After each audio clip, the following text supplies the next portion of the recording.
Tyrus stumbled into our first period English class weighed down by his bulging backpack. Not exactly unusual.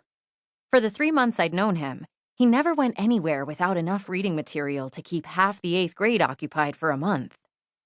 This morning, however, he was also carrying a pile of books so tall he had to hold it in place with his chin. As he stepped through the door, the stack wobbled.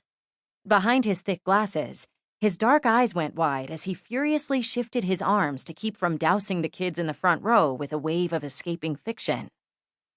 Entertaining as that might have been, I jumped from my seat and grabbed the books before they could fall. "Planning on some light reading before class?" I teased, setting the books on the desk beside mine. I pulled out the pocket watch Hatter had given us during our adventures in Wonderland. "You have almost 3 minutes. Hilarious," Tyrus said, arranging the pile in 2 neat stacks of identical books in front of him as he sat. "These are for book club." In the past, drawing this much attention to ourselves in a class full of kids would have ended with him rubbing his glasses furiously, while I sank as low in my seat as I could, biting the inside of my cheek.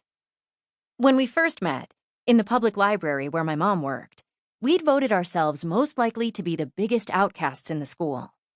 With me trying to hide my dyslexia and Tyrus escaping into stories to avoid getting picked on, it seemed like a safe bet.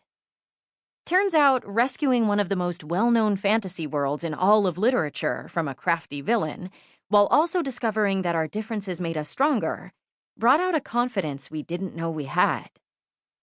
Tyrus slapped one of the book club novels on my desk. "We're reading Inkheart." I glanced at the cover, my eyes dancing away from the unfamiliar word, and snorted. "You know, some pretty great books were written after we were born." One side of his mouth angled up. "It's a classic." Like I'd fall for that. "Don't think I don't know what you're up to." "What?"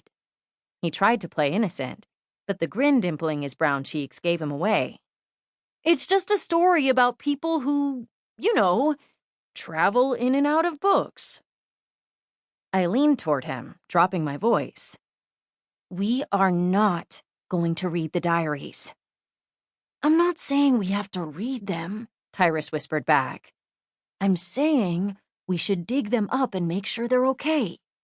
With all the rain we've been having, they could get damaged."